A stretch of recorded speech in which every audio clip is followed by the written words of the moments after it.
In vertebrates, the mandible, lower jaw or jawbone is a bone forming the skull with the cranium.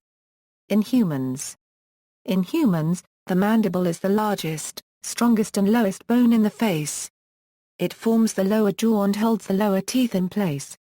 In the midline on the anterior surface of the mandible is a faint ridge, an indication of the mandibular symphysis, where the bone is formed by the fusion of right and left processes during mandibular development. Like other symphysis in the body, this is a midline articulation where the bones are joined by fibrocartilage, but this articulation fuses together in early childhood. In other vertebrates, in lobe-finned fishes and the early fossil tetrapods, the bone homologous to the mandible of mammals is merely the largest of several bones in the lower jaw. In such animals, it is referred to as the dentary bone, and forms the body of the outer surface of the jaw. It is bordered below by a number of splenial bones, while the angle of the jaw is formed by a lower angular bone and a suprangular bone just above it. The inner surface of the jaw is lined by a prearticular bone, while the articular bone forms the articulation with the skull proper.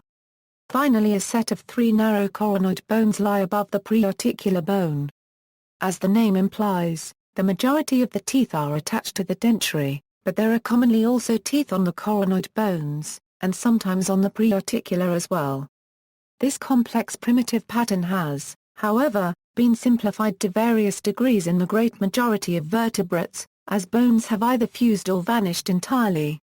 In teleosts, only the dentary, articular, and angular bones remain, while in living amphibians, the dentary is accompanied only by the prearticular, and, in salamanders, one of the coronoids.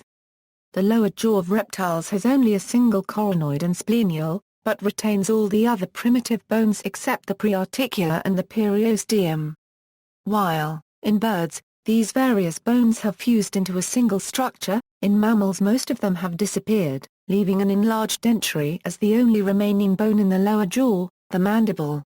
As a result of this, the primitive jaw articulation, between the articular and quadrate bones, has been lost, and replaced with an entirely new articulation between the mandible and the temporal bone. An intermediate stage can be seen in some therapsids, in which both points of articulation are present.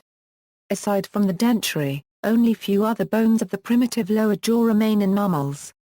The former articular and quadrate bones survive as the malleus and the incus of the middle ear.